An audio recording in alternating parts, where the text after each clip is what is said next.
in a moment where I was unhappy in my industry that I was working in, that's when I kind of like wanted to rekindle, and that's why I tell the story about the caravan site and the coach in there, is because I wanted to rekindle that like inner child feeling that I was missing and that fulfillment. If I wanted to do something within football coaching again. Unfortunately, the qualifications from Wales don't carry over to England, right. So I had to start the whole journey again in terms of badges, etc. I'm doing a full-time degree at the moment in coaching and management. I'm on my final year, and so a lot of what I've been doing within the university is correlated to what we've done in the badges. And if I'm honest, the detail that we go over in the university on the degree, I've been there, this is the 4th year I've been there, so it's been a long time.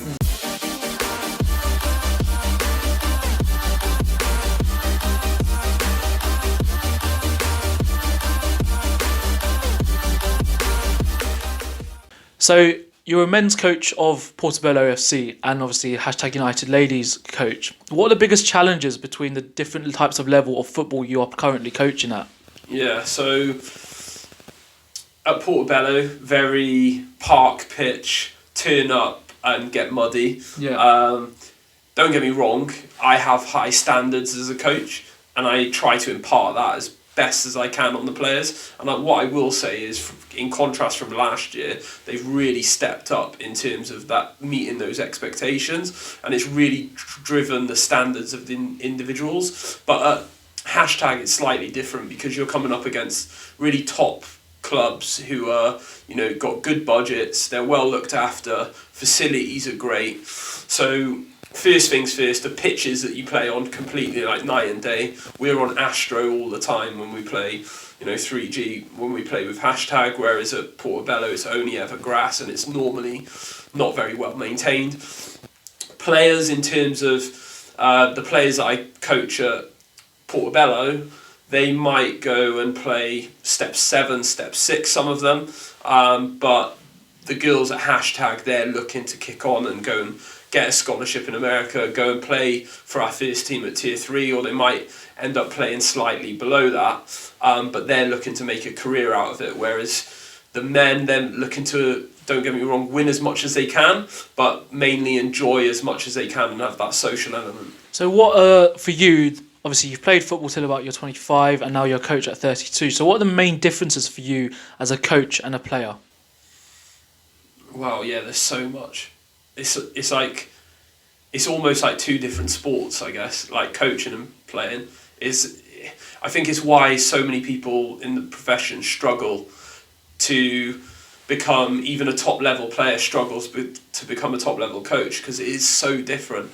I think the hardest thing that I found initially was coaching players that were older than me. Mm-hmm. And trying to have that authority or at least a level of respect, and that comes through your knowledge, right? So you have to take it upon yourself to learn as much as you can, and that doesn't mean necessarily in university environments. That means every single day looking at content, every single day research, every single day planning, delivering. So it is completely different. I think the way that you see a game, because as a player you're just so focused on that moment in the game, that phase of play, that position, that your own responsibilities, whereas as a manager you have to have like a 360 view of everything, and it's not just like the technical and tactical, it's the psychological and social side. It's like the complaints of like why people aren't at training. It's handling, sometimes when you're coaching people who are getting paid, you're having to handle budgets and stuff. It's such a far cry from playing. So, obviously, this might be a tough question to answer. Do you prefer coaching the men's side of the game or the women's side of the game? I don't have a preference. Football's football. I think you ultimately teach the same things, but in just a different way. So your approach with the girls or women might be a little bit more kind of player-led sessions, so that might be like a lot of Q&A, a lot of guided discovery, to find an answer, so a little bit more collaborative. Whereas with the men, it's not so much collaborative. In fact, with Portobello, I might pose a question and it may or may not get answered. I might have to answer it myself. I think in terms of what I enjoy as a coach the most, I would say I enjoy playing for 3 points, and winning's not an ugly word, and nor should it be, because winning is a byproduct of enhanced performance. And I think too often we decide now in society to edge away from 3 points, and we kind of like make it about participation. And at certain levels, that's 100% the right idea.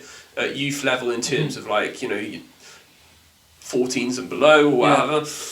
But when it gets to kind of open age, especially, those 3 points matter, and I love playing for 3 points. So obviously you're trying to win and get 3 points, but what are those toughest moments you've experienced as a coach so far in your career, whether it be with Portobello, whether it be on your courses that you're doing like UEFA B or coaching hashtag? Yeah, it's a really good question. I guess because I'm so busy in it, it's hard sometimes to reflect on what those things are. And I'm just the type of character as well where it's like, I just bang them out. So it's like one game rolls into another, and you kind of never really get... I don't know, it's difficult, that question, because I'm not somebody who necessarily looks at challenges in that sort of way. I kind of like, maybe I brush them off too quickly. I guess the biggest challenge has been the fact that at Portobello, we started from the ground up. There was no infrastructure. There was a man with an idea, the chairman with an idea, a concept, and he wanted to bring that concept to life. And he didn't know how to on a football side, and that's why I was brought in. And I think the biggest challenge has always been, and I found myself in this situation far too many times for my liking. Every time I go to a football club now, it almost seems like, I don't know whether it's a Sam Allardyce effect, but I always end up having to build stuff from the ground up. So if you take hashtag, for instance, I mentioned how, we didn't really have many players, and it seems to be every time I go into a club, I'm having to start from the bottom, like start from the go.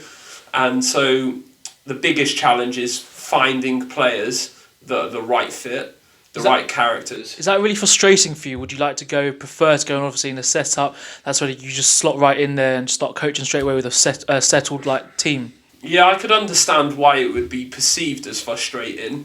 And don't get me wrong, there's moments of frustration, but in the bigger picture of things, it's not frustration, it's areas of growth for me. It's areas of growth for them.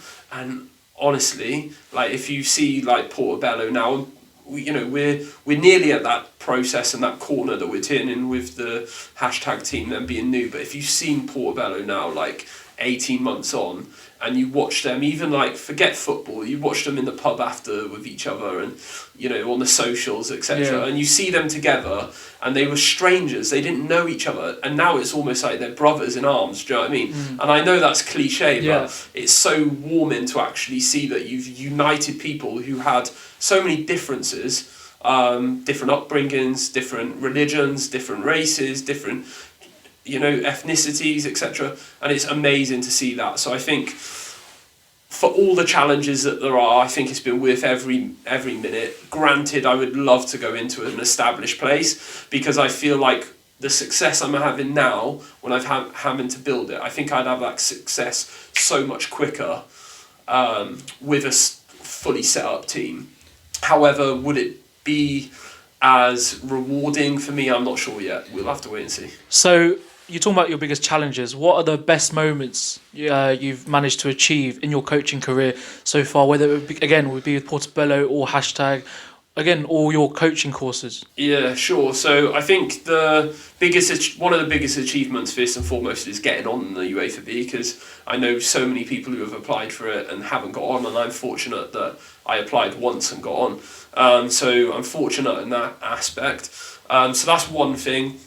I think I previously worked for an organisation called Bloomsbury Football, and they're a great organisation, and I was able to take children out to Barcelona to coach, and I think that was so rewarding as well.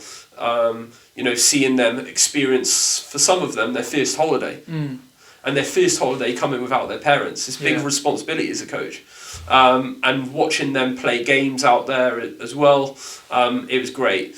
And then equally, I won a tournament at the Valley at Charlton's ground with my particular age group. And that was probably one of the nicest moments ever, because it was a team again that, started with next to no players, and I got brought in, actually got approached because I had experience on building teams, and we managed to build it to a point where they're winning tournaments, they're winning games, and that was great. But I would say, because I'm on a journey with Portobello, and I'm on a journey to hopefully make it far bigger than it already is, I think the biggest achievement so far is just like what this season looks like for us. So what is your end goal for the season with Portobello regarding the league position? Yeah, my goal, our goal, the collective, winning the league. And now it's, we're in the semi-final of the cup as well, so we're going to aim to win that. And I've got a huge amount of belief in the boys that they're good enough. It's just, as we go back to those stories, it's about availability on the day, and it's about, sometimes the pitch is a leveler as well. But I have full faith that we'll get the job done. With hashtag, a similar question, what are your best achievements so far in this current season, since you've only been there since May? Yeah, so most recently we played a first team from Tier 3, our rivals Billericay. Now going into that fixture, we had so many injuries, depleted squad, and if we're being honest, a lot of people would have wrote us off in that fixture because they're a Tier 3 side. A lot of their players on contracts will get paid, etc. So it's quite daunting for a reserve team to turn up to a game such as that in their stadium away from home. And also, the average age of my squad is like 17. Oh, wow, really? That's really, really young. So we're turning up against fully grown women who have the experience and know how to get through the fixture. And okay, we lost the game. We lost the game 1-0. But if people would have seen how we started the season to how we played that game, so many things to our game that we've been working on really came off on that day, and I was proud of everyone in that game. So looking back at your whole coaching career, that 13-year-old self, what would you give? What was the biggest piece of advice you'd give to your 13-year-old self? I often watch a lot of podcasts, and this question always comes up, right? I think I would have told him that perseverance is more important than perfection, because I had a real big thing about everything being perfect. I think that comes from mainstream school, right? You've got exams, you get marked for this, marked for that. If it's not perfect, you have to have, you get a detention, or you have to have a talking to from your teacher. I grew up trying to I was a perfectionist. I still am to a degree, but I've allowed process within that perfection. So now it's about persevering even when things are difficult. And I think if my 13-year-old self heard that sooner, I'd maybe be a bit further down the line, but I'm happy where I am. So would you see yourself staying at Portobello for a really long time as you've built up from the start, or can you see yourself moving on to a team that you think is already settled and really set up for success? Not that Portobello isn't. So what's your opinions on that? Starting some transfer leaks by it. It's a good question, right? I think the boys, I'm honest, and the boys, I think, appreciate that I'm fair on all accounts. And the fair thing to say is that I'm an ambitious person. I have a family to support as well. I want to be at the elite level of the game. And so, given the right opportunities, I could never say no to them, and the boys would appreciate that, and I hope they would see the hard work that myself, but also the other coaches and the people in the background have put into the club. I hope that they would understand we're something to come about. However, in the immediate future, I do have to say that even when contemplating or thinking about it, and I had offers in the summer to go up 2 leagues. I had an offer to go to Prem Division in the league that we play in, and Division 1, which I turned down because I just felt like I had unfinished business with Portobello, and I still do. And the idea of leaving right now like pulls at my heartstrings, because I really love the guys. Like, I really love everyone that I coach, and we are really good mates now as well. So, looking further into the future, so where do you see yourself in the next 5 years, for example? Yeah, I toy with this all the time. So I often try to, I guess it comes back to like perfectionism is quite closely linked to control, right? So I always try to control this narrative of like, do I want to be in women's football? Do I want to be in men's football? Do I want to be involved in academy football? And I don't want to kind of like put too much of a ceiling on what I want to do. I think I can go far, but it's not because I think I'm the best coach in the world. Otherwise, I'd be in Champions League. But what I will say is like, I'm eager to learn, like, and I'm eager to develop, and I'm okay with feedback, and I often assess myself regularly, reflect, etc. I wouldn't be opposed to the next chapter being in academy football. I think because you have to be close to the best to be the best. And I think I need a little bit more of that. I need to get a little bit closer to the sun, for a better analogy. And so being in academy football, I hope that potentially that opens a door for me to be able to see great practice, great delivery, and good coaching in general to make me a better coach. Hopefully in 5 years, I'm 10 times the coach that I am now, and I'm developing players at 10 times the speed. So we've had I think a really detailed chat today, and I really appreciate you joining me on the Chinwag podcast. Make sure you follow Dan on all his socials. All his socials will be in the description down below. Yeah, so again, thank you so much for joining me today. If you do like that podcast, don't forget to like, comment and subscribe. As I said, follow Dan on all his socials, and they will be in the description down below. And don't forget, I'll see you later for more.